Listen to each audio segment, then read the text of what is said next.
Selamat pagi, Bapak Ibu berkati oleh Tuhan. Selamat datang dalam rumah Tuhan pada pagi hari ini. Kita patut bersyukur kepada Tuhan karena kita punya waktu lagi untuk beribadah kepada Tuhan pada pagi hari ini. Mari kita menyiapkan hati dan pikiran kita, dan kita percaya bahwa ibadah ini akan memberkati kita sekalian. Ibadah akan Mr. Devi kepada kita pada pagi hari ini. Tuhan Yesus memberkati kita. Amin.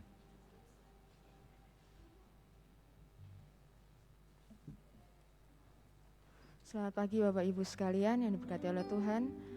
Pada pagi hari ini kita patut bersyukur pada Tuhan karena atas berkat dan kemurahan dari Tuhan kita semua dapat berkumpul tempat ini dalam keadaan yang tidak kurang suatu apapun, dalam keadaan sehat, dan kita masih bertemu satu dengan yang lainnya.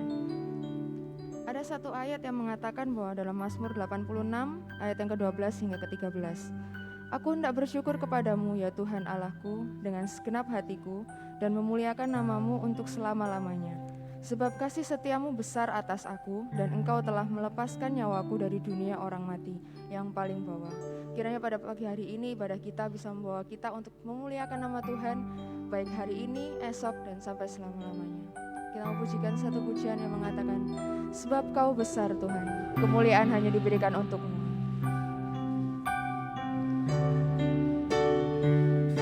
Sebab kau besar, perbuatanmu ajaib, tiada seperti Engkau.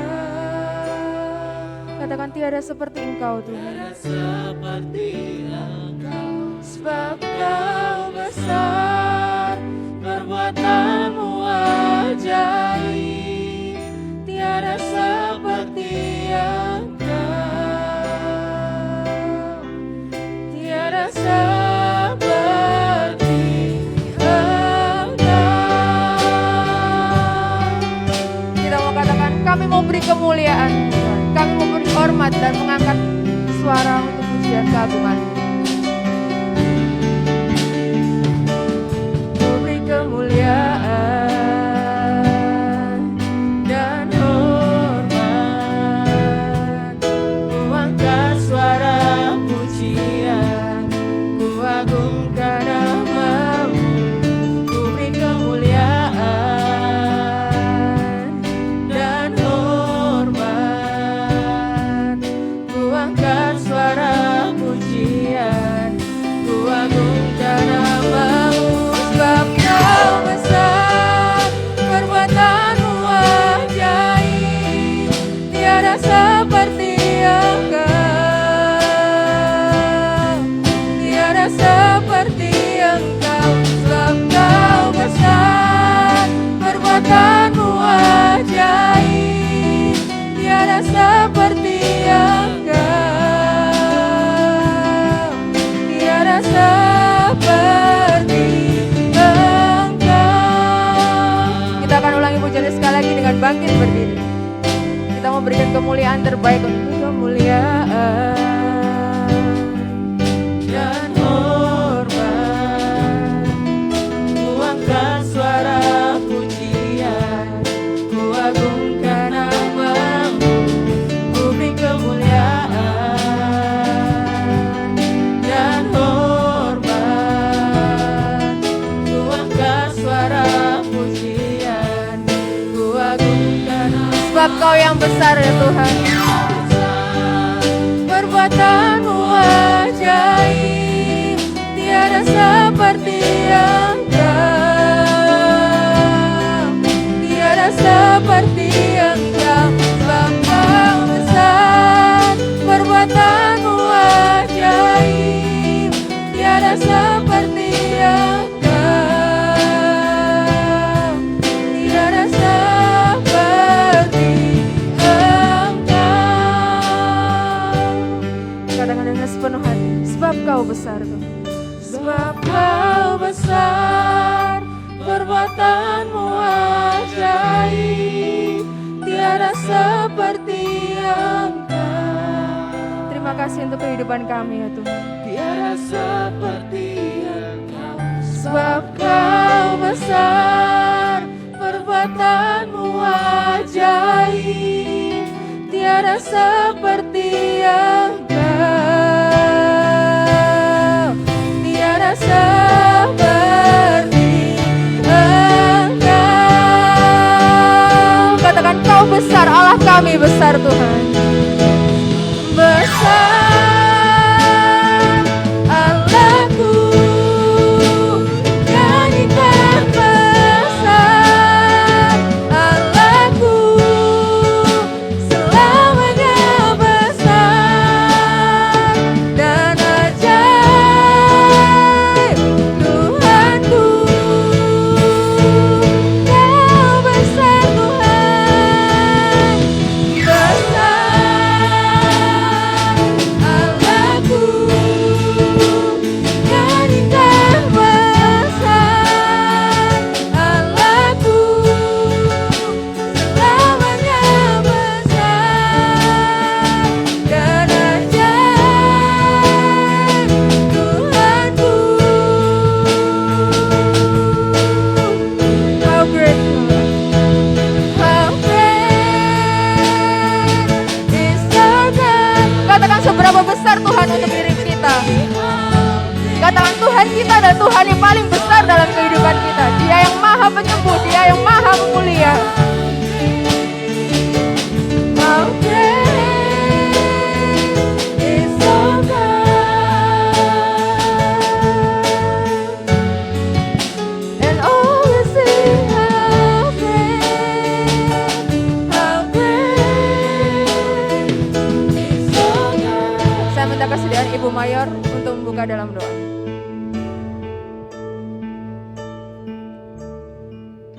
Bapa di sorga, kami datang kepadamu. Kami mau menabiskan ibadah ini dan juga kehidupan kami sekalian. Supaya hari ini Tuhan kami benar-benar datang menyembah Tuhan. Sehingga berkat Tuhan akan tercurah atas kehidupan kami sekalian. Engkau berkatilah kami semua Bapa. Dan biarlah kehendak Tuhan yang jadi. Kami tabiskan ibadah ini Bapa. Biarlah jadi dalam kehendak Tuhan. Karena di dalam nama Allah Bapa, Anak dan Roh Kudus, kami serahkan seluruh acara ini. Haleluya. Amin. Silakan duduk. Oke. Pada pagi hari ini kita akan memuji dan memuliakan nama Tuhan dengan semangat. Tapi sebelum itu saya mau tes dulu. Tes untuk apakah kita ini berada di tempat ini, kita fokus dengan ibadah atau kita masih memikirkan hal-hal yang mungkin masih bisa kita pikirkan nanti, tapi sekarang kita harus fokus dulu sama ibadah ini. Kalau misalnya saya bilang selamat pagi, mungkin ada yang sudah pernah ya. Kalau saya bilang selamat pagi, tepuk tangan sekali. Kalau saya bilang selamat siang, tepuk tangan 2 kali. Kalau saya bilang selamat malam, kita lipat tangannya seperti berdoa. Coba ya. Selamat pagi. Sekali. Selamat siang. Oke. Selamat malam. Selamat malam. Jangan lupa ya, lipat tangannya berdoa. Oke. Coba ya. Selamat siang. Selamat pagi. Malam. Pagi. Siang. Malam. Malam, siang, pagi. Oke, sekarang kalau coba kita tepuk tangan, tapi ikuti ketukan saya ya. Tuh, wah, gawat, tuh, wah, gawat, tuh, wah, gawat. Kurang keras suaranya.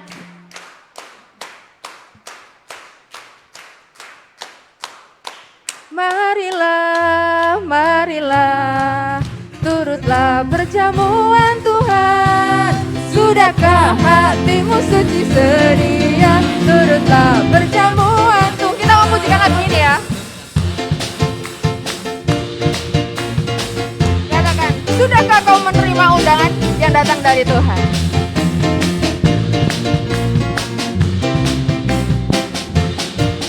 Sudahkah kau menerima undangan hadir di perjamuan Tuhan? Orang berdosa mari datang sekarang, turutlah perjamuan Tuhan. Marilah, marilah, turutlah perjamuan Tuhan. Sudahkah hatimu suci sedia? Turutlah perjamuan. Ayat yang kedua. Juta-juta orang sudah datang, namun tempatnya masih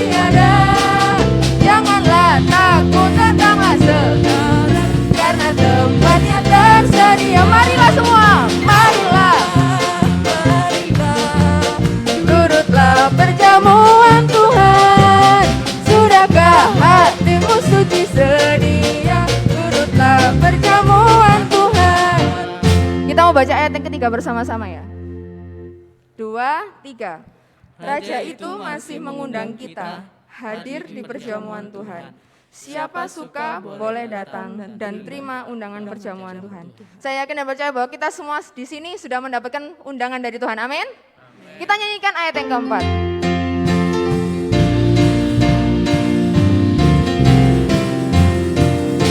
Dengan jubah yang hilang gemilang, kita turut perjamuan Tuhan. Kita sekalian mendengar suaranya. Mari hamba yang baik dan marilah, turutlah perjamuan Tuhan. Sudahkah hatimu suci sedia? Turutlah perjamuan. Sekali lagi marilah, turutlah perjamuan Tuhan. Sudahkah hatimu suci sedia? Turutlah perjamuan Tuhan. Sudah panas? Kita bangkit berdiri kalau gitu. Kita mempujikan satu pujian yang mengatakan bahwa kita membesarkan nama Tuhan. Tidak hanya di gereja, tapi kita dimanapun kita berada, kita membesarkan nama Tuhan.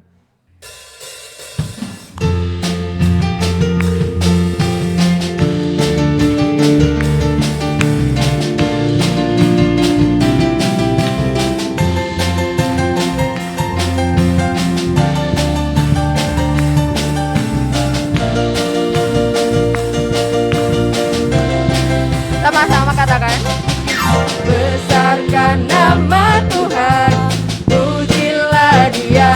Katakan kemurahannya besar, tiada terkira. Aku tak dapat balas betapa besar kasih-Nya. Katakan, oh betapa Tuhan, besarkanlah namanya.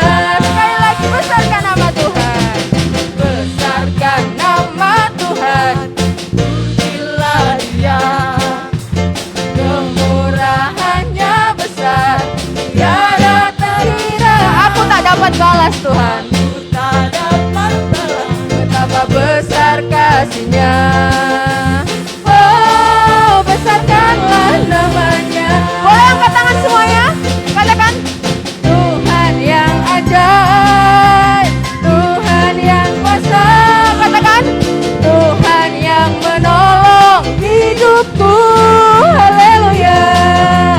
Tuhan yang ajaib, Tuhan yang kuasa. Jiwaku ditebus oleh-Nya.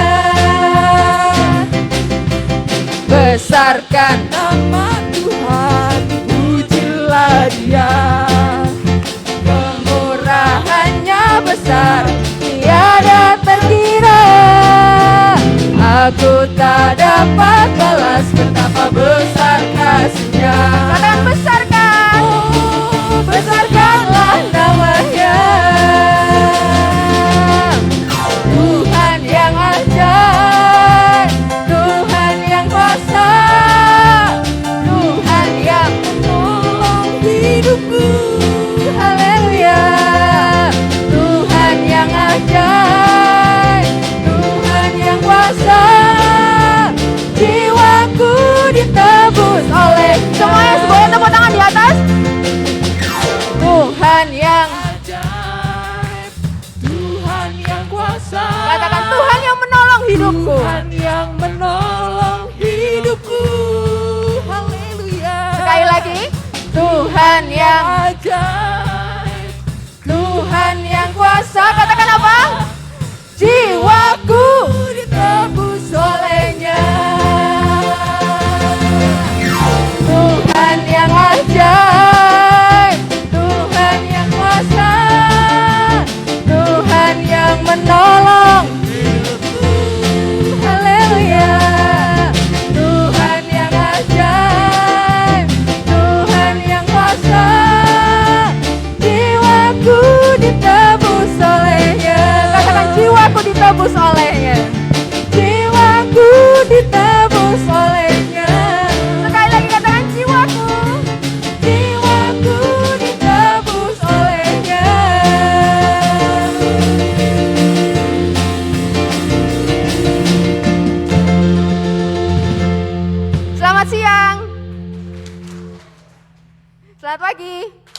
Selamat siang, pagi, siang, malam.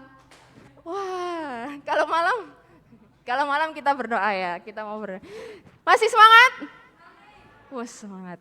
Kita pujikan satu pujian lagi. Kita mau mengatakan bahwa ajaib Kau Tuhan, karena Tuhanlah yang selalu berada di sekitar kita, yang selalu menjaga kita dan mau mensupport kita dimanapun kita berada. Tak terbayang kebesaran-Mu dan tak terbanding kekuatan-Mu Tuhan. Kau megah bagiku. Katakan segenap jiwa dan pengharapan telah ku serahkan untuk rencana-Mu Tuhan. Kau Raja atasku. Katakan hanya Kau Tuhan, hanya Kau yang layak ditinggikan.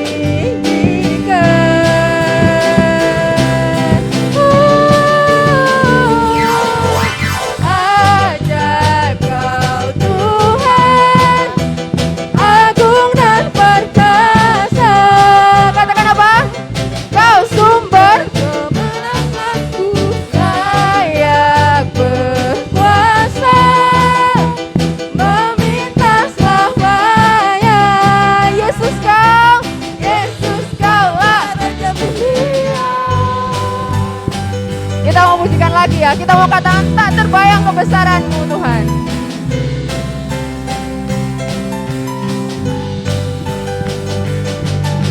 Tak terbayang kebesaran-Mu dan tak terbanding kekuatan-Mu Tuhan. Kau megah bagiku. Segenap jiwa dan pengharapan kami Tuhan. Segenap jiwa dan pengharapan telah ku serahkan untuk rencana-Mu Tuhan. Kau Raja atasku, hanya Kau yang layak ditinggikan.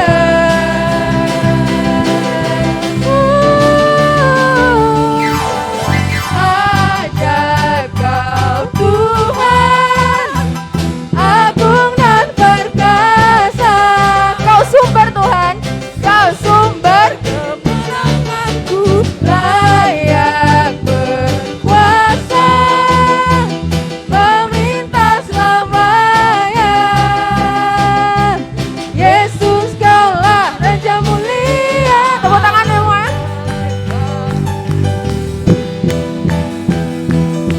Jangan patah semangat ya, semua tepuk tangan harus lebih keras semuanya. Katakan hanya Kau yang layak ditinggikan Tuhan.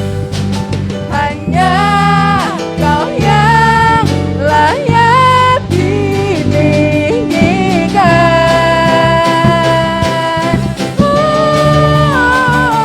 Katakan ajaib Kau Tuhan, agung dan perkasa. Kau sumber kemenanganku, layak berkuasa, meminta selamanya. Yesus Kaulah Raja mulia. Katakan Yesus Kau Raja mulia. Raja mulia. Katakan sama-sama terakhir, Raja mulia. Raja mulia. Berikan kemuliaan buat Tuhan. Silakan duduk. Haleluya. Pada pagi hari ini tiba saatnya kita untuk memberikan yang terbaik untuk Tuhan. Kita mau persiapkan persembahan kita dan juga persepuluhan kita. Bagi petugas kolektor dipersilahkan. Kita akan pujikan dari buku Bala Keselamatan nomor 427.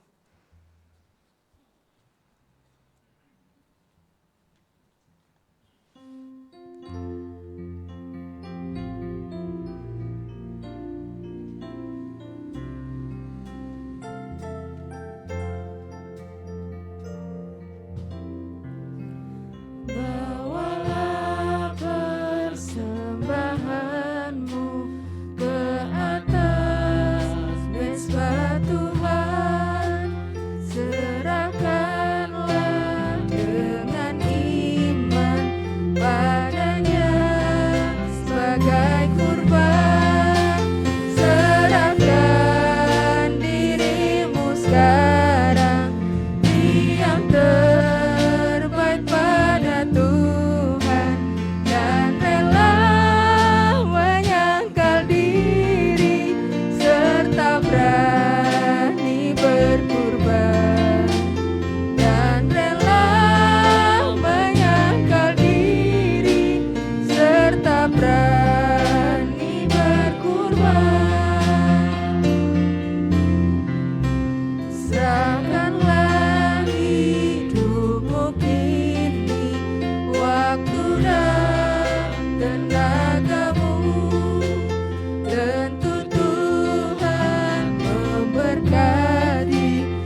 berkurban.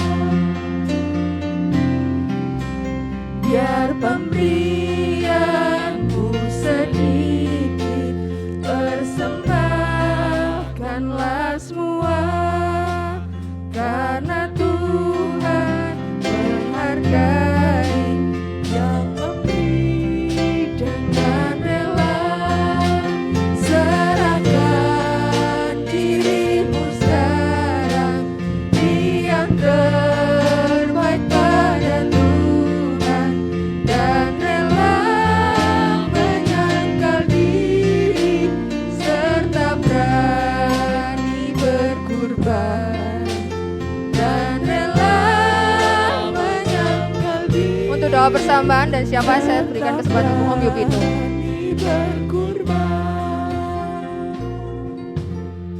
Saudara-saudara yang ada di rumah dan yang ada di rumah Tuhan pada pagi hari ini, kita bangkit berdiri dan kita akan bersatu di dalam doa. Tuhan Yesus, pada pagi hari ini kami bersyukur kepadamu Tuhan, karena Engkau baik bagi setiap jemaat yang ada di tempat ini. Tuhan, pada pagi hari ini kami boleh menikmati nafas yang baru, kami boleh menikmati pekerjaan yang luar biasa yang Tuhan sudah berkati. Tuhan, pada pagi hari ini semua jemaat yang hadir pada pagi hari ini di rumah Tuhan dan yang sedang mengikuti ibadah online bersama-sama dengan kami boleh merasakan berkat Tuhan yang luar biasa. Tuhan, pada pagi hari ini kami telah menaikkan pujian dan penyembahan di hadapan hadirat Tuhan, kiranya menjadi dupa yang harum di hadapan-Mu. Tuhan, kami boleh juga memberikan persembahan pada pagi hari ini, baik itu persembahan kolekte, baik itu persembahan perpuluhan, baik itu persembahan pembangunan dan lain sebagainya. Tuhan, kami percaya bahwa ketika kami patuh, kami mengikuti perjalanan daripada Tuhan, kami percaya berkat Tuhan tercurah bagi setiap jemaat yang memberikan dengan sukarela. Tuhan, pada pagi hari ini kami masuk di dalam beberapa pokok-pokok doa. Kami berdoa juga bagi bangsa dan negara kami. Kiranya Tuhan berkati Bapak Presiden bersama dengan seluruh jajarannya, agar dapat memerintah bagi negara kami untuk menjadi aman, damai, dan sentosa yang bisa dinikmati seluruh rakyat Indonesia. Tuhan, juga kami berdoa bagi gereja ini. Tuhan kiranya berkati akan pemimpin daripada gereja ini, Bapak OP bersama dengan Ibu. Tuhan, kami juga berdoa semua pengerja opsir setempat yang ada di tempat ini, dan yang mungkin mau melakukan dan mengikuti melayani Tuhan. Tuhan, kami percaya Tuhan berkati, berikan roh persatuan dan kesatuan, sehingga apa yang dikerjakan di gereja ini menjadi berkat bagi jemaat yang hadir atau yang mengikuti di tempat ini. Tuhan, juga kami berdoa khususnya dari pembangunan gereja, cepat atau lambat kami akan lakukan. Kami percaya Tuhan, kiranya Tuhan menuntun setiap pemimpin-pemimpin di tempat ini, supaya apa-apa yang dikurang, misalnya dana dan lain sebagainya, Tuhan Engkau cukupkan, karena kami tahu Tuhan Engkau adalah kaya adanya. Tuhan, juga kami berdoa khususnya bagi ulang tahun gereja di tempat ini. Tuhan berkati PIC daripada Ibu Nike, sehingga boleh menjadi berkat ketika perayaan itu dilakukan sebagai ibadah syukur di tempat ini. Tuhan, kami juga berdoa sebentar lagi akan perayaan Natal. Tuhan berkati, Tuhan pakai sebagai gereja ini untuk menyuarakan kasih bagi sesama. Kami percaya Tuhan ketika Natal itu dilakukan juga, walaupun dengan masih di dalam keadaan pandemi, akan senantiasa menjadi berkat bagi jemaat yang hadir atau jemaat yang ada di tempat ini. Tuhan, tiba saatnya pada pagi hari ini, kami ingin mendengar suara Tuhan. Pakai hamba-Mu yang akan menyampaikan kebenaran firman-Mu. Biarlah firman itu tidak akan pernah lalu sia-sia di dalam kehidupan, khususnya di dalam hati kami, tertanam, sehingga akan berbuah di kemudian hari, dan mampu diaplikasikan di dalam kehidupan kami sehari-hari. Tuhan Yesus, Engkau sungguh baik di dalam kehidupan kami. Di masa pandemi kurang lebih 2 tahun, Tuhan Engkau luar biasa di dalam kehidupan kami, sehingga kami boleh merasakan kemurahan dan kemurahan yang datangnya dari Tuhan. Kami boleh menikmati hidup di masa yang akan datang dengan lebih baik lagi. Tuhan, apabila di tempat ini masih ada kuasa-kuasa jahat yang senantiasa merongrong di dalam kehidupan kami, khususnya di dalam merampas untuk ketika kebenaran firman Tuhan disampaikan. Kami berdoa di dalam nama Tuhan Yesus kami patahkan, sehingga firman itu boleh menjadi pelita di dalam kehidupan kami. Terima kasih Tuhan, bersabdalah, kami siap untuk mendengarkan firman-Mu. Terima kasih, terima kasih. Amin, amin.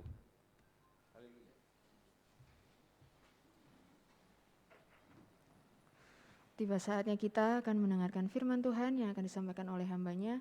Tapi sebelum itu kita akan memujikan satu pujian yang mengatakan bahwa hanya Tuhanlah yang memahami kita. Hanya Tuhanlah yang mengerti segala hal dalam kehidupan kita, baik masa depan, masa lalu, dan apa yang kita akan hadapi ke depan. Kita akan pujikan pujian ini bersama-sama.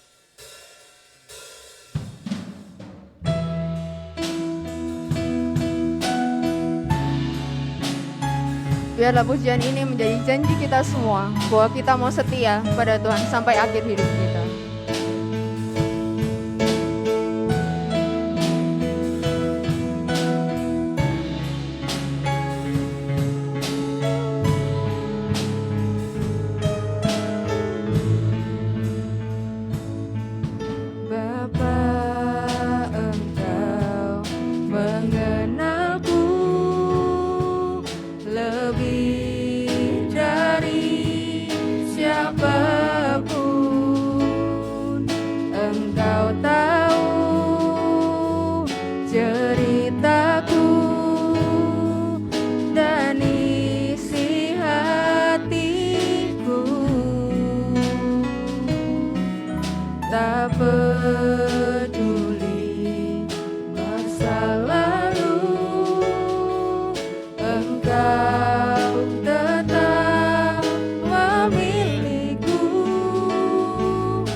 Kita mau katakan hanya Tuhanlah yang memahami kita dan kita mau taat sampai akhir hidup kita. Bapa, Engkau mengenalku lebih dari siapapun. Engkau yang mengetahui cerita kami Tuhan. Ceritaku dan isi hatiku. Engkau tidak peduli masa lalu kami ya Tuhan. Peduli masa lalu, Engkau tetap memiliku. Katakan, ubahkanku, sempurnakan kami Tuhan. Agar kami dapat menjadi karya-Mu yang paling indah Tuhan. Ini aku percaya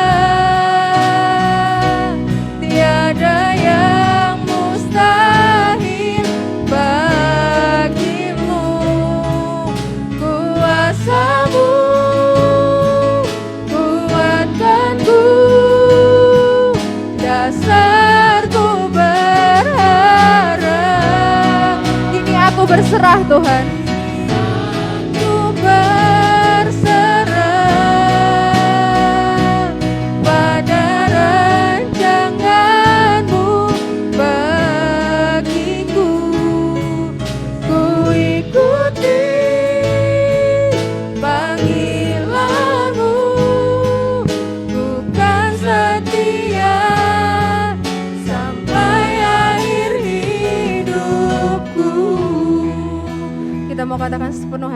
kita mau percaya, tiada yang mustahil bagi Engkau Tuhan. Kini aku percaya Kami tahu tidak ada yang mustahil bagi Engkau Tuhan. yang mustahil bagimu. Kuasamu kuatkanku, Engkaulah Otak dasar bawah. harapan kami Tuhan. dasarku berharap. Kini aku berserah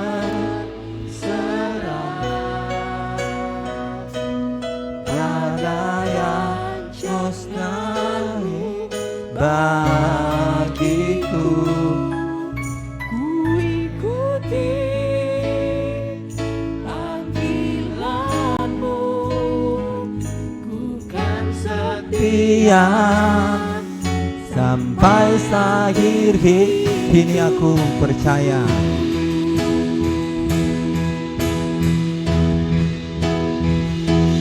Kini aku percaya cara yang mustahil bagimu, kuasamu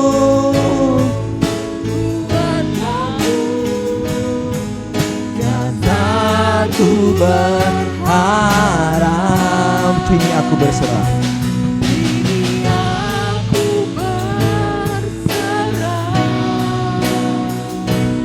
pada rancangan-Mu bagiku.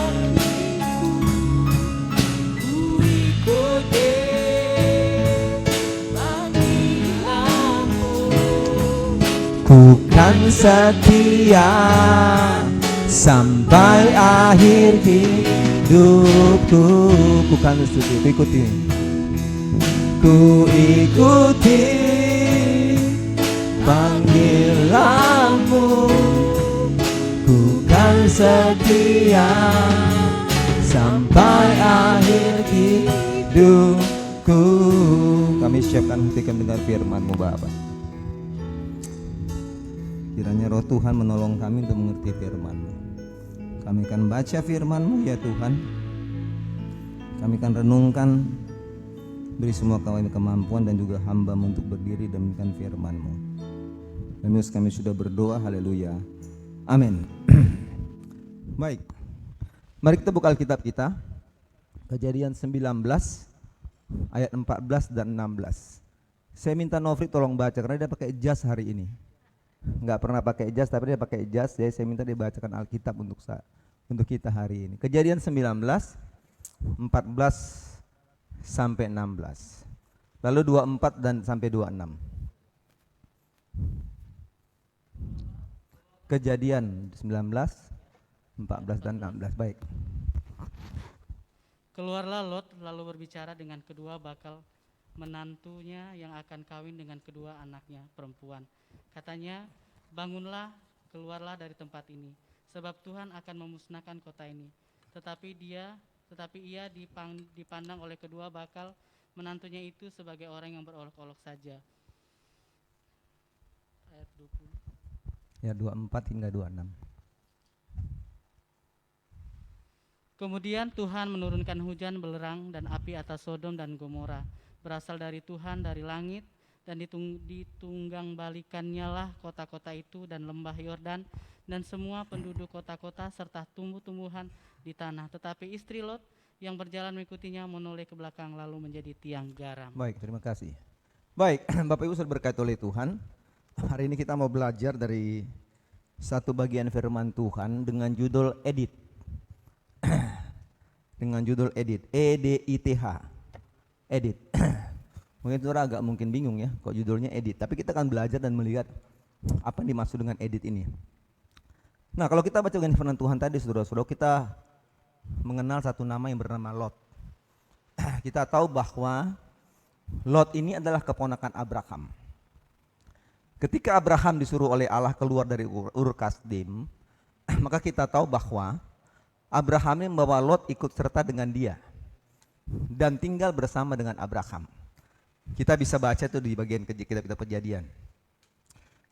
Pada waktu Lot bersama Abraham tinggal di Kanaan, maka ternak mereka menjadi banyak. Harta mereka menjadi banyak sehingga pada suatu hari Abraham berkata kepada Lot bahwa tanah yang mereka tinggal itu cukup luas, ya kan? Cukup luas untuk semua ternak mereka. Lalu Abraham bilang sama Lot gini, gimana kalau kita berpisah aja gitu loh. Kita berpisah saja sehingga ternak kita tidak lagi bersama-sama, para penjaga ternak kita juga tidak bertengkar dan ribut, kita berpisah. Lalu Abraham memberikan kesempatan kepada Lot, jika engkau pergi ke arah yang satu, maka aku pergi ke arah yang lain. Jadi Abraham ini beri kebebasan pada Lot, saudara-saudara sekalian. Maka apa yang dilihat Lot, saudara-saudara sekalian? Lot melihat sebuah daerah yang sangat baik di tempat itu, ya kan? Dia lihat tempat itu sangat indah. Tidak hanya indah, tapi juga kalau dia tinggal di situ maka ternaknya juga akan semakin banyak karena tanah itu mempunyai cukup air yang banyak dan juga rumput untuk makanan binatang-binatangnya. Tempat itu adalah dikatakan daerah Yordan atau tempat yang kita sebut dengan Sodom dan Gomora. Lalu saudara-saudara, yang terjadi pada waktu itu, maka Lot memindahkan keluarganya dan binatang-binatangnya. Dari itu akhirnya dia menetap di sebuah tempat, sebuah kota yang bernama kota Sodom. Itu bisa baca saudara Kejadian pasal 13. Nah saudara-saudaraku diberkati oleh Tuhan, siapa Edith? Ini yang menarik. Siapa Edith? Dalam tradisi Yahudi, ia dikatakan bernama Ado atau Edith atau Edith. Kalau kita belajar tentang Edith, meskipun dia tidak tercantum dalam Alkitab, tapi Edith ini dirujuk dalam sebuah perjanjian baru dalam Lukas pasal 17 ayat 32. Dia masuk juga dalam kitab perjanjian baru. Nah saudara-saudaraku, Edith ini adalah istrinya Lot.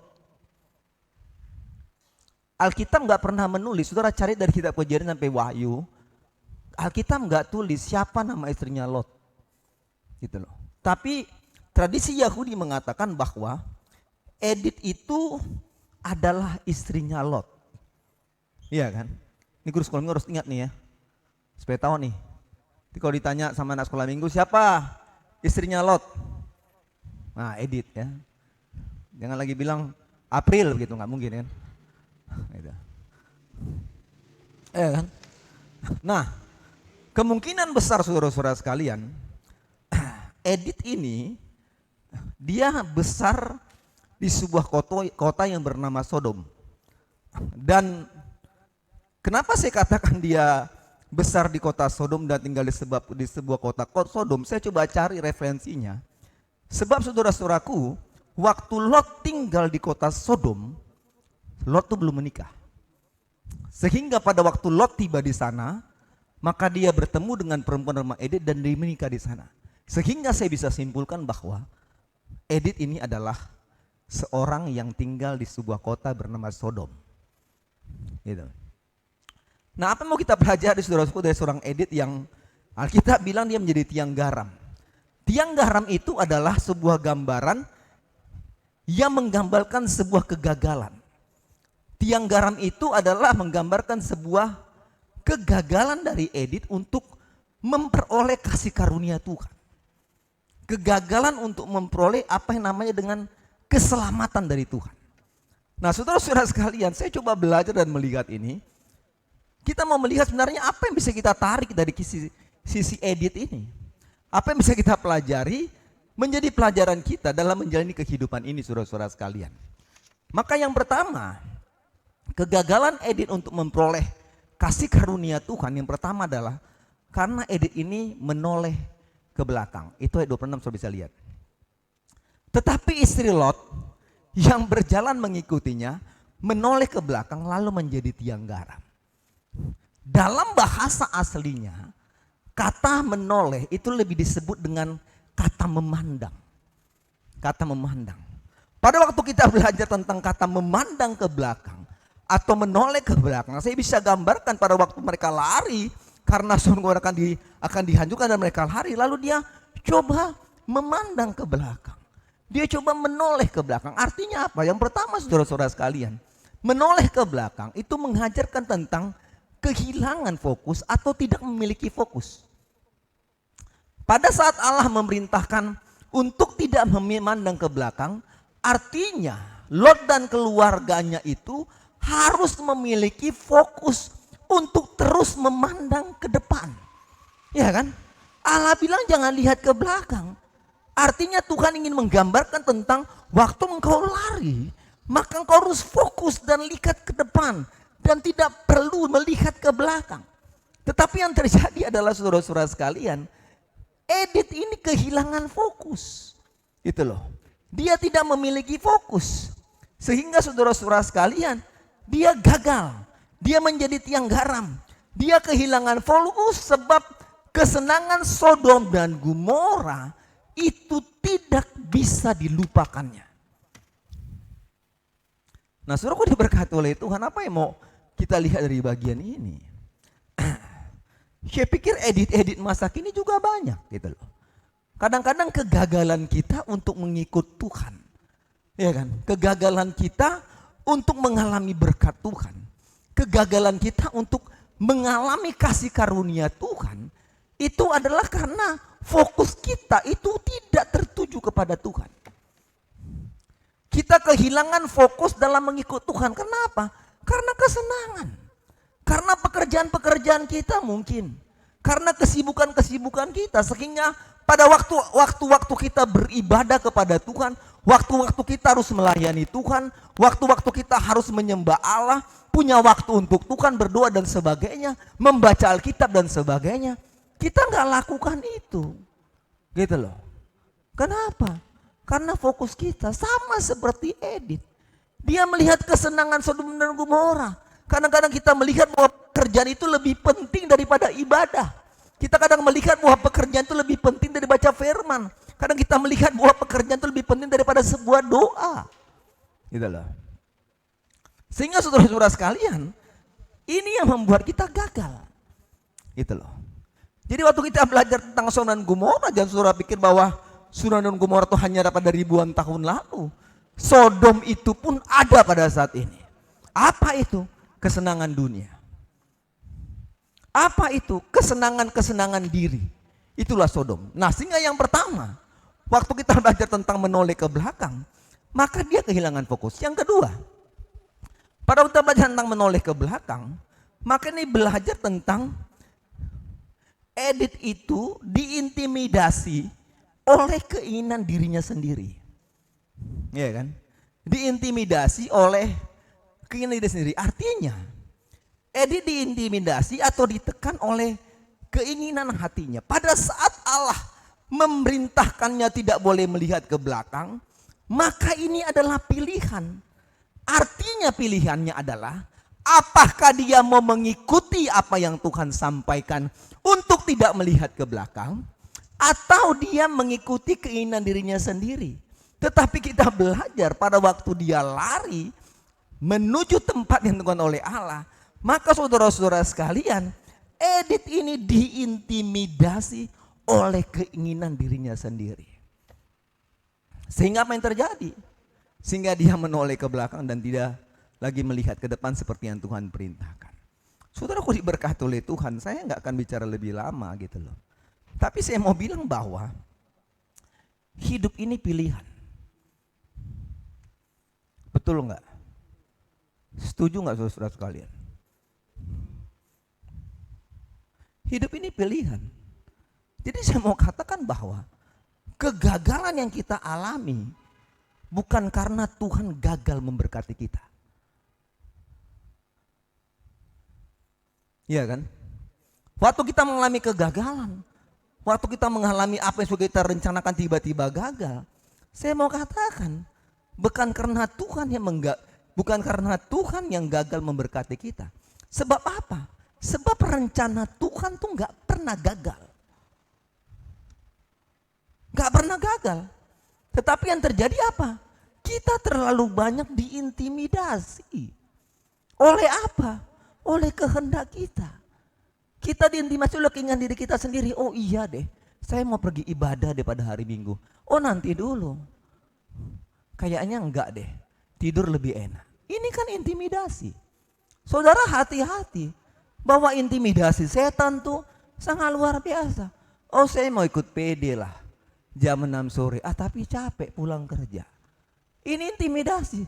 Oh saya mau melayani, tapi besok saya nggak bisa melayani, kegiatan saya banyak. Kita diintimidasi.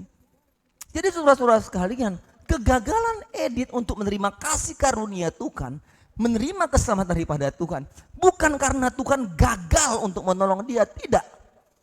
Tapi Edith itu diintimidasi oleh keinginan dirinya sendiri, oleh keegoisannya, oleh kehendak hatinya. Dan inilah kegagalan kita. Ya kan? Kalau ini kita kasih persembahan berpuluhan, kadang-kadang kita intimidasi. Ngapain ya kasih persembahan berpuluhan ya? Ngapain kasih persembahan di gereja? Nggak penting lah, ya kan? Kita sadar nggak gitu ya? Kita terima berkat dari siapa? Dari bos kita. It's okay, bos aja yang kasih mayor, oke. Tapi saya mau katakan, itu adalah dari Tuhan. Pada waktu kita tidak memberikan apa yang menjadi milik Tuhan dengan benar, kita diintimidasi oleh keegoisan kita. Ya kan, oh nanti dulu dong. Ini kebutuhannya banyak nih. Kebutuhannya luar biasa ini, mau beli ini, beli ini, beli ini. Nanti dulu untuk Tuhan. Ini intimidasi.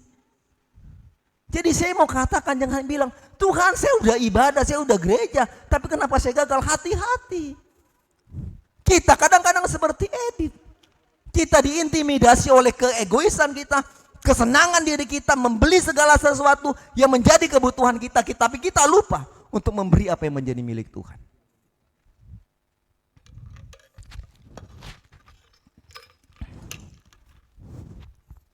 Jadi ini kegagalan Edith. Itu yang pertama, dia menoleh ke belakang. Paulus bilang dalam Filipi pasal yang ketiga, ayat 13b dan 14, aku melupakan apa yang telah di belakangku dan mengarahkan diriku kepada apa yang di hadapanku dan berlari-lari kepada tujuan untuk memperoleh hadiah, yaitu panggilan surgawi dari Allah dalam Kristus Yesus. Jadi saudaraku diberkati oleh Tuhan. Mari, jangan memandang ke belakang. Saya bilang di PD kemarin tanggal 30 ya. Ini kita tanggal 2. Kalau kita mau melihat ke belakang, kita mungkin katakan kita nggak bisa melewati bulan-bulan yang lalu. Tapi saya mau katakan, Paulus bilang, aku melupakan apa yang telah di belakangku dan mengarahkan diri apa yang ada di hadapanku. Ini gereja nih. Pak Yupi tadi doa nih pembangunan gereja Pak ya. Ya kan? Itu udah dipasang apa namanya itu Pak? Awning apa? Nggak tahu lah apa namanya ya. Kanopi ya. Saya pikir ini tantangan. Saya lagi doa tahun depan nih turun uangnya untuk renovasi nih gereja. Itu doa saya sampai hari ini. Saya masih berkomunikasi terus dengan bapak-bapak anggota DPR itu. Saya bilang Tuhan kau Tuhan izinkan turun 100 juta. Saya akan renovasi gereja ini. Sekarang pandangannya harus ke depan. Mau lihat COVID, ya habis nggak ibadah-ibadah kita. Waduh covidnya gini. Ya nggak ibadah. Ya malas terus. Kenapa? Karena kita selalu melihat apa yang di belakang dan tidak melihat apa yang ke depan. Kegagalan Edith adalah dia menoleh ke belakang. Itu yang pertama. Yang kedua, ayat 16. Dibilang gini.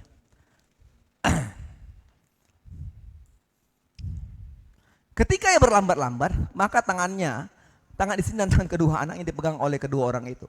Sebab Tuhan dah mengasihani dia, lalu kedua orang itu menuntun keluar kota dan melepaskannya di sana. Yang kedua, saudara-saudara, kegagalan Edith adalah bahwa ketidakseriusan merespon firman Tuhan.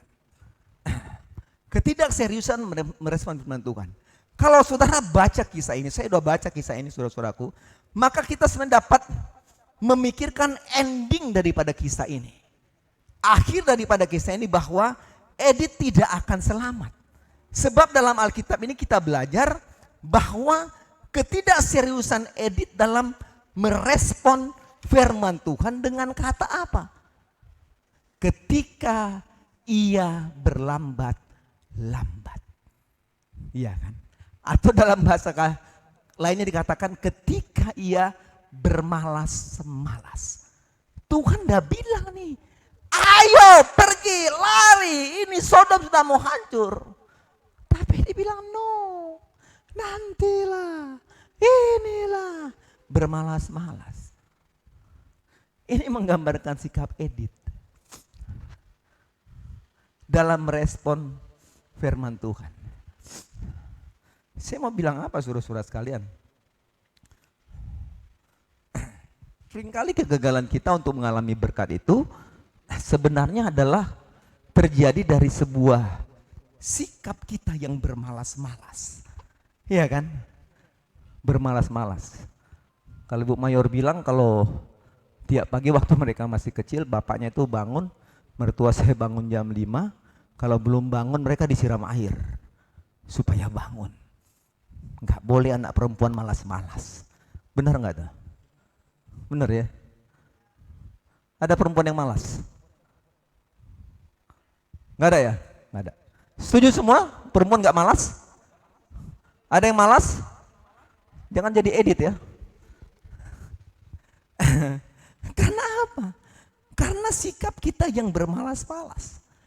Atau sikap kita yang berlambat-lambat dalam menanggapi perintah Tuhan. Saya mau katakan, sikap kita dalam beribadah. Misalnya, saya mau katakan bahwa ibadah itu bukan hanya bicara kehadiran. Kadang-kadang saya berdebat dengan para teman-teman opsir. Dia bilang, oh iya, yang hadir 100 orang, 200 orang. Saya bilang, no. Ibadah bukan bicara kehadiran. Ibadah yang bertumbuh bukan bicara tentang sebuah jemaat yang ribuan. Tidak. Iya kan? Tetapi saudara-saudaraku, ibadah itu berbicara bagaimana sikap dan motivasi kita dalam beribadah dan melayani Tuhan. Enggak tahu nih, Esther mau kumpulkan para WL nih. Enggak tahu tuh tujuannya apa, kita dengar-dengar aja lah. Ya kan? Jadi ibadah itu bicara tentang sikap dan motivasi dalam beribadah. Di PD saya bilang gini, survei mengatakan saudara-saudaraku, dari 100 orang yang ikut ibadah Zoom atau ibadah IG, saya mau katakan hanya 25 orang yang memiliki sikap yang benar dalam beribadah online. Ngeri nggak? Ya kan? Saya 2 kali saya ikut ibadah IG, sekali di rumah sakit. Pas saya tidur ini, pas firman Tuhan saya tertidur ngantuk gitu. Orang nggak lihat. Waktu orang ibadah di rumah dan ibadah di gereja pasti beda. Oh saya ibadah kok, walaupun di rumah dengan, tapi sikapmu dalam beribadah itu menjadi penting. Ya kan? Waktu ibadah online, ibadah Zoom, tiba-tiba, sakit perut ya, kamar mandi ya kan? Ya kan? Waktu kita ibadah online, aduh lapar, sebentar ya pergi dulu ambil nasi, lalu makan. Karena di tempat tidur, udah mandi belum kalau ibadah online? Mandi enggak? Belum ya? Belum ya? Kalau ibadah hari Minggu ini mandi enggak? Mandi, beda ya? Beda. Beda kan? Beda. Jadi saya mau bilang saudara-saudara sekalian, ini menjadi penting. Apa tujuan kita beribadah? Kalau Korops 2 hari ini datang ibadah banyak, banyak berkatnya. Nanti juga ada berkat, ada makanan yang kirim makanan hari ini kepada kita di sini. Lalu tujuan kita ibadah apa? Karena makanan kah? Karena sumbangan kah? Ya salah. Ini perlu sebuah pola pikir yang benar. Kalau saudara mau diberkati dalam sebuah ibadah, jangan bicara berkat jasmani, tapi bicara dengan berkat rohani tentang sebuah sikap yang benar untuk beribadah kepada Tuhan. Ya kan? Kita selalu menganggap hal yang biasa kok. Waktu saya ibadah online nggak ada yang lihat. Kadang saya gitu juga. Kalau ibadah online sama bos, sama opsir-opsir, saya kadang pakai uniform, dia tapi celana pendek di bawahnya. Ya kan? Gak ada yang lihat nih gitu loh. Tapi saya pikir-pikir gini juga. Gak bener juga nih ya. Tuhan lihat juga nih. Kadang-kadang saya rapat gitu ya. Rapat Zoom sama komandan sama apa gitu. Kadang-kadang juga ya. Gak lihat kok ya. cuma separuh ya. Ya enggak? Enggak ada yang lihat tuh celana pendek kita. Enggak tahu pakai handuk pun kita enggak ada yang lihat misalnya. Ya kan? Enggak sikat gigi pun enggak tahu orang kan gitu. Kita ini hal biasa. Tapi saya mau katakan waktu kita beribadah, maka ini kita belajar tentang bagaimana kita Tuhan melihat sikap kita. Sikap dan tujuan yang benar dalam beribadah kepada Tuhan itu akan melimpahkan berkatnya atas hidup kita. Jadi kegagalan Edith tuh dia suka lambat-lambat, malas-malas. Ada nggak yang susah bangun pagi? Susah ya, jam 6. Hei bangun, mau ibadah nih. Mamanya kasih bangun. Oh nanti dulu mama masih ngantuk dan sebagainya. Ya gimana? Ya kan? Tuhan bilang kan hari Minggu kita hari beribadah kepada Tuhan. Tapi sejauh mana kita merespon akan firman Tuhan. Jadi kegagalan Edith itu juga menjadi kegagalan kita saudara sekalian. Karena kita suka hidup dalam bermalas-malasan. Itu yang kedua. Yang terakhir. Yang ketiga saudara-saudara sekalian. Kegagalan Edith adalah dia tidak mentaati perintah Tuhan.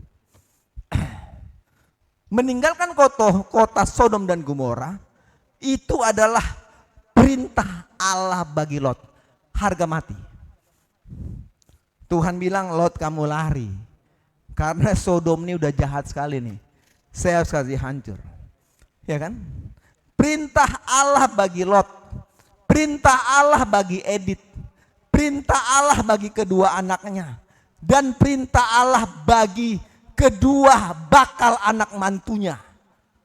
Tapi kita melihat saudara-saudara sekalian. Bagaimana mereka tidak merespon firman Tuhan. Coba lihat ayat 14. Ketika Lot berbicara dengan kedua bakal menantunya akan kawin dengan kedua anaknya. Kedua anaknya perempuan katanya. Bangunlah keluar tempat ini sebab Tuhan akan membuat kota ini. Tapi dijawab apa? Oleh kedua bakal mantunya itu. Ia dipandang oleh kedua mantu itu sebagai orang yang berolok-olok saja. Iya kan? Tidak mentaati firman Tuhan. Edith juga tidak mentaati firman Tuhan. Artinya apa saudara-saudara sekalian? Mentaati firman Tuhan, mentaati perintah Tuhan, mengajar kepada kita untuk mendengar dan melakukan firman Tuhan. Itu namanya orang yang mentaati perintah. Mentaati perintah itu dengar, lalu lakukan. Ya kan? Lakukan firman Tuhan. Orang yang mentaati firman Tuhan itu ada dua kata penting.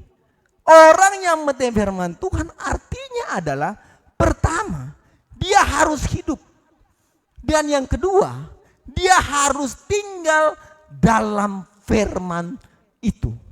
Itu namanya orang yang mentaati firman. Iya kan? Dia harus hidup dalam firman. Dia harus tinggal dalam firman.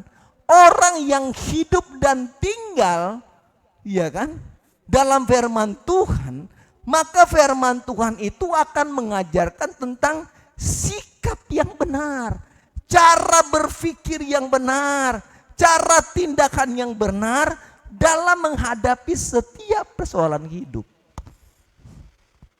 Jadi kalau ada orang-orang Kristen karena persoalan dia nggak mau gereja, karena masalah dia malas gereja, dia nggak dengar firman, dia nggak hidup dan tinggal dalam firman. Saya mau katakan, apa Edith nggak tahu firman?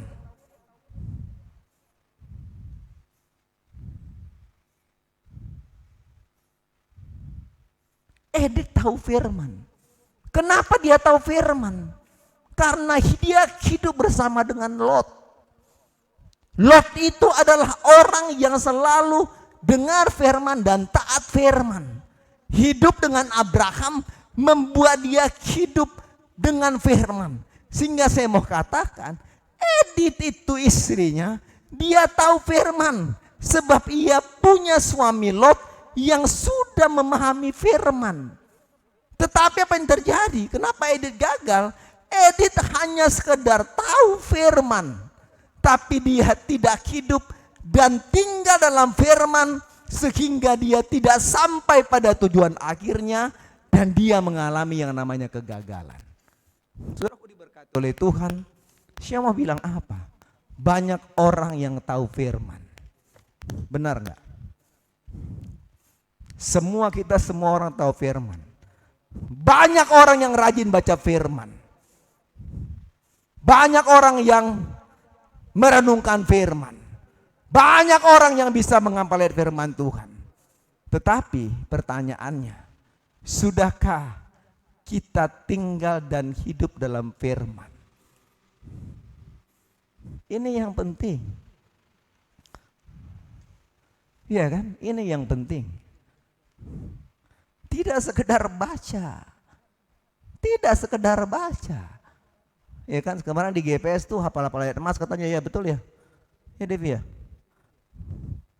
Diskusi di kamar makan, Iko bilang saya hafal ayat emas. Steve nggak hafal. Dia baca dulu baru dia hafal misalnya. It's okay. Banyak kita rajin baca firman. Tapi sudahkah kita tinggal dan menghidupi firman? Kalau kita sudah tinggal dan menghidupi firman, maka waktu kita menghadapi tantangan, kita menghadapi persoalan, maka kita tidak kalah dengan tantangan itu. Ini yang penting. Iman kita akan bertumbuh. Ya kan? Iman bertumbuh karena apa? Karena pendengaran akan firman Tuhan. Jadi orang-orang yang dia hidup dalam firman, dia tinggal dalam firman, maka dia tidak bisa terkalahkan dengan masalah apapun juga. Iya kan? Orang yang tinggal dalam firman, orang yang hidup dalam firman, saya mau katakan, dia akan mengalami kasih karunia Tuhan dalam hidupnya. Ayat terakhir Yohanes 15 ayat 7.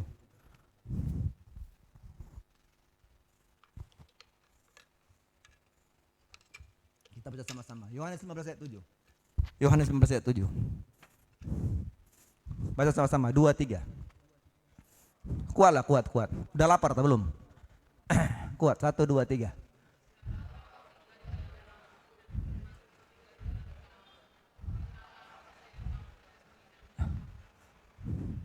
Saudara amini ini. Saudara amini ini. Jadi saya mau katakan, jangan hanya baca firman, tapi tinggal dalam firman. Jika kamu tinggal dalam aku dan firmanku tinggal dalam kamu, maka dia bilang apa? Mintalah apa saja yang kamu kehendaki dan kamu akan menerimanya. Saudara minta ini gereja bisa bangun baru. Setuju enggak? Tinggal dalam firman. Tinggal dalam firman, mari sama-sama kita duduk untuk doa. Mari sama-sama kita taat beribadah.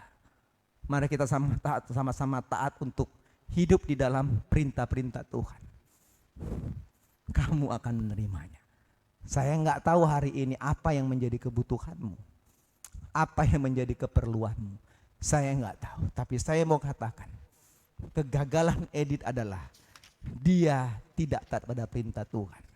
Kita tidak mau seperti Edith, tapi kita mau diberkati oleh Tuhan. Taati firman Tuhan, tinggal dan hidup dalam firman. Maka mintalah apa saja yang kamu kehendaki, maka kamu akan menerimanya. Ada sebuah pujian, Tuhan selalu menolongku. Kita ikan pujian ini saudara-saudara sekalian. Ini minggu pertama, tanggal 3. Masih 27 hari lagi kita lewati. Saya tanya di PD, udah gajian semua? Udah gitu. Udah gajian. Jangan sampai tanggal 10 udah habis lalu gak tahu hidup pakai apa lagi. Jangan khawatir, ya betul gak? Kenapa? Tinggal dalam firman. Maka mintalah apa saja yang kamu kehendaki, kamu akan menerimanya. Apa yang kau minta hari ini? Kebutuhan rumah tanggamu, ya kan? Kebutuhan apapun. Kau sedang berdoa untuk seorang anak yang kamu rindukan kepada Tuhan. Tuhan bilang, mari tinggal dalam firman. Kau sedang punya proyek pekerjaan. Jangan bilang, oh saya pintar, saya bisa. No, kamu harus tinggal dalam firman. Supaya minta apa saja yang kamu kehendaki, kamu akan terimanya. Kita kan pujian ini saudara-saudara sekalian. Waktu akan berganti terus. Tinggal 2 bulan lagi kita akhiri tahun ini. Akan kita lalui saudara-saudara sekalian. Tapi saya mau bilang bahwa kasih Tuhan itu tetap abadi. Taati perintah itu. Kan pujian ini kalau saudara mau berdoa, ada bangku anugerah di depan, saudara bisa berdoa. Lakukan itu hari ini. Musim akan selalu berganti. Kasih Tuhan. Kasih Tuhan tetap abadi, Tak akan berubah. tak akan berubah. Kalau saudara mau perlu doa hari ini, saudara perlu berdoa dengan apa yang kau sedang rindukan, engkau sedang harapkan, engkau sedang minta hari ini. Kekuatan-kekuatanmu. Engkau mungkin sudah bilang, saya sudah pensiun, saya nggak kerja, saya punya proyek dan sebagainya. Saya mau katakan bahwa Allah nggak pernah berubah. Waktu engkau kerja, engkau pensiun sampai masa tuamu pun, Dia nggak pernah berubah. Itu kasih Allah yang setia terus dalam hidup saudara dan saya.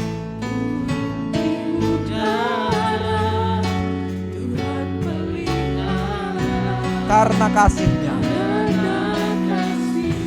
Katakan sama-sama, Tuhan, Tuhan selalu menolongku, selalu menjagaku.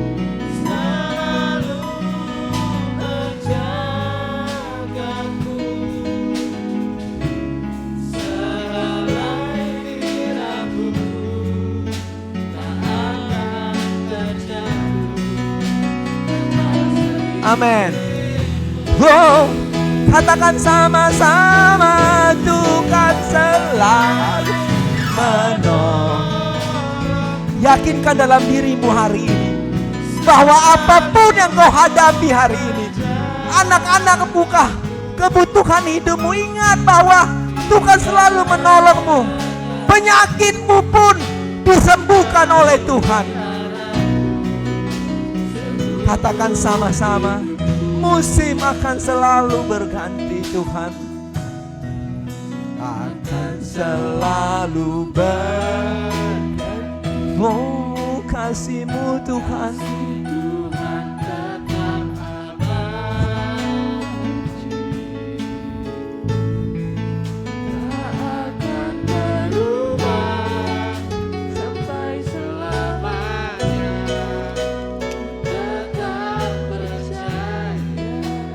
Yakin Tuhan memberkati. Amin. Ku yakin Tuhan melindungimu.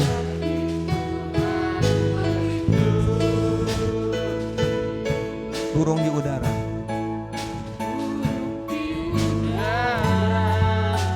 Tuhan pelihara, karena Katakan sama-sama. Selalu menolong, selalu menjagaku Tuhan, selalu menjaga hidupku Tuhan. Selain amin. Haleluya. Mari sama-sama katakan, Tuhan, Tuhan, selalu Engkau menjagaku Bapa, selalu Engkau menjagaku dimanapun aku ada Tuhan.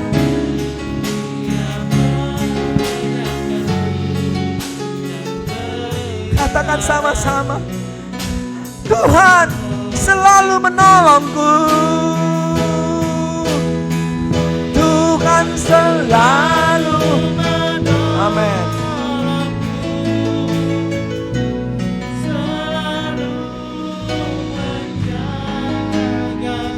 Ini doa kami Bapa. Ini doa kami Tuhan.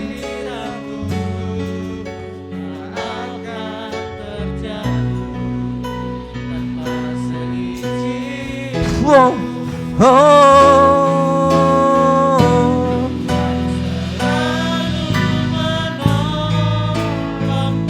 kasih Tuhan.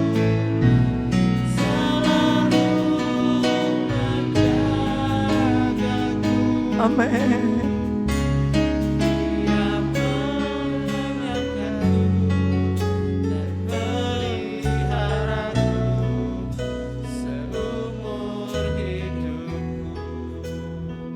Kita akan mau doa saudara-saudara sekalian. Ibu Mayor nanti akan berdoa. Tanyakan kor ini sekali lagi. Kalau saudara mau berdiri di tempat dudukmu, lakukan itu. Atau engkau ingin ke depan, lakukan itu. Apapun yang kau sedang doakan hari ini, tanyakan kornya sekali lagi saudara-saudara sekalian. Setelah itu Ibu Mayor akan berdoa. Kalau engkau ingin berdiri, lakukan itu. Ingin ke depan, lakukan itu. Masih ada waktu untuk berdoa bagi kita sekalian. Jadikanlah ini menjadi doa kita. Kita katakan kornya sekali, Tuhan selalu menolongku. Tuhan, Engkau selalu menjaga hidupku. Engkau selalu ada bagi kami Tuhan. Setelah itu kami akan berdoa. Tuhan, Tuhan selalu menolongku, selalu menjagaku, selai di rambutku akan terjatuh tanpa seizinmu. Tuhan selalu menolongku Tuhan. Tuhan selalu menolongku, selalu menjagaku Bapa, selalu menjagaku. Mari sekali katakan sama-sama dalam doamu dengan sepenuh hatimu. Katakan, Tuhan, Kau selalu menolong hidupku Tuhan. Katakan sama-sama, Tuhan selalu menolongku. Tuhan selalu menolongku, selalu menjagaku Tuhan.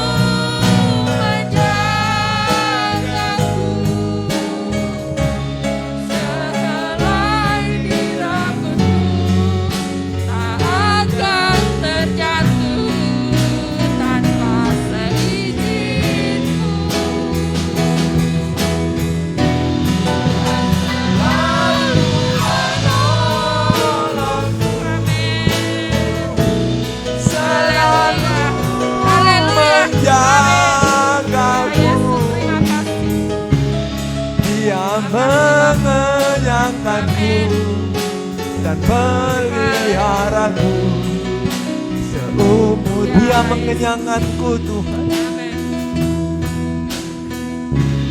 Dia mengenyangkanku dan peliharaku seumur hidupku.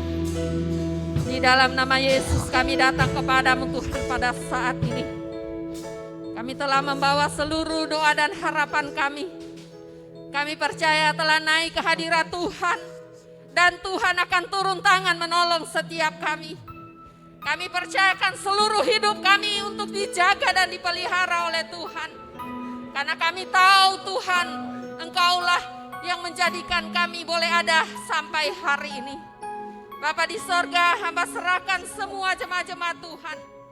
Mereka yang telah datang di bangku anugerah, mereka yang duduk dan berdiri berdoa kepada Tuhan. Hamba minta di dalam nama Yesus, mari Tuhan tangan-Mu yang penuh kuasa Engkau ulurkan menolong mereka. Jika mereka mohon kesembuhan, Tuhan jamah mereka hari ini. Jika mereka mengalami beban yang berat, Tuhan berikan kelegaan di dalam nama Yesus. Mereka yang membutuhkan usaha-usaha yang lebih baik lagi, hamba mohon di dalam nama Yesus Tuhan buat berhasil. Karena kami percaya jaminan Tuhan dalam kehidupan kami.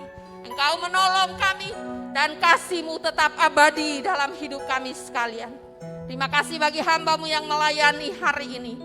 Biarlah Tuhan hari ini pada saat dia memulai setelah Tuhan menolongnya dalam menghadapi sakit atau terpapar COVID Bapa. Biarlah kehidupan hamba-Mu semakin dipakai lebih lagi. Hidup dalam mengandalkan Tuhan. Hidup dalam kekudusan daripada Tuhan. Sehingga Tuhan akan pakai hamba-Mu terus untuk pelayanan ini. Terima kasih Tuhan Yesus. Terpujilah Engkau. Jika ada dosa yang kami lakukan kami mohon ampun. Supaya kami selalu layak datang untuk memohon pertolongan Tuhan. Ini doa kami Bapa. Terpuji, termulia, teragung Kau Allah yang besar, kekal selama-lamanya. Di dalam nama Yesus kami berdoa. Amin. Jesus, I need you every morning.